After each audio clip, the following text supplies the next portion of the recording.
Hi friends, எல்லோரும் எப்படி இருக்கீங்க? நல்லா இருக்கீங்களா? நானும் பேசுகிறேன். ஸோ இன்றைக்கி அடுத்தது ஸ்னேக் அன்னகொண்டாவை தான் பார்க்க போகிறீங்க. அன்னகொண்டா எப்படி இருக்கணும் உங்களுக்கு தெரியுமா தெரியாது? அங்கே பாருங்கள் நிறைய அனகொண்டா. அங்கே பாருங்கள் செம்மையாக ஒரு அனகொண்டா படுத்துருக்கு. அப்புறம் அங்கிட்டு பாருங்கள் உடம்புலாம் சுற்றி பச்சை. அம்மா எனக்கே பார்க்க பயமாக இருக்குது. Anaconda anaconda. அது மட்டும் இல்லாமல் அங்கிட்டு பாருங்கள் நிறைய கேம்ஸு கலர் கூட இருக்குது. இந்த மாதிரி போர்டு கொடுத்துருப்பாங்க. ஸோ கீழேயும் இருக்கும். நம்மளுக்கு தேவையான என்னென்ன கலர் எப்படி கொடுக்கணும்னு நம்மளுக்கு தெரியும்னா என்ன கலர் வேணாலும் கொடுத்துக்கலாம். ஸோ அப்படியே கலர் கொடுத்துக்கலாம். நான் அதில் கலர் அடித்தேன். நான் அது எங்கே தான் இருக்குன்னு தெரியல. பேர்டு தான் கொடுத்தேன். ஸோ நான் பேர்டு கலர் பண்ணது எங்கே இருக்குன்னு தெரியலன்னு சொன்னேன் இல்லையா? ஸோ நான் கலர் அந்த எலிஃபண்ட்டை பண்ணியிருந்தேன். அது எலிஃபண்ட் கலர் பண்ணிட்டு அதுக்கப்புறம் அதுக்கு மேலே நம்ம பேர் எழுதணும். டைப் பண்ணி பேர் எழுதணும். ஸோ அப்படி நான் எல்லாமே முடிச்சிட்டேன். நான் தெரியாமல் டெலிட் ஆப்ஷனை கொடுத்து ஃபுல்லாக வளைஞ்சிச்சு. அதனால தான். ஆனால் நான் சூப்பராக அப்படியே எலிஃபண்ட் எப்படி இருக்குமோ நேச்சுரலாக எப்படி இருக்குமோ அதே மாதிரி நான் வரைஞ்சிருந்தேன். இன்னும் டெலிட் கை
வாங்க நம்ம இன்னும் கொஞ்சம் இன்னும் வருமா அதுக்கப்புறம் நம்ம போட்டிங் போகிறோம் எல்லாம் கீழே இருந்து பார்க்க வருமா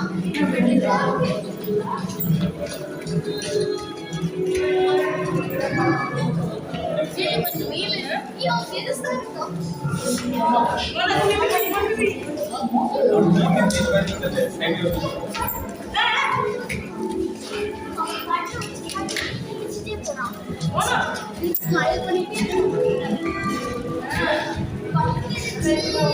Shop.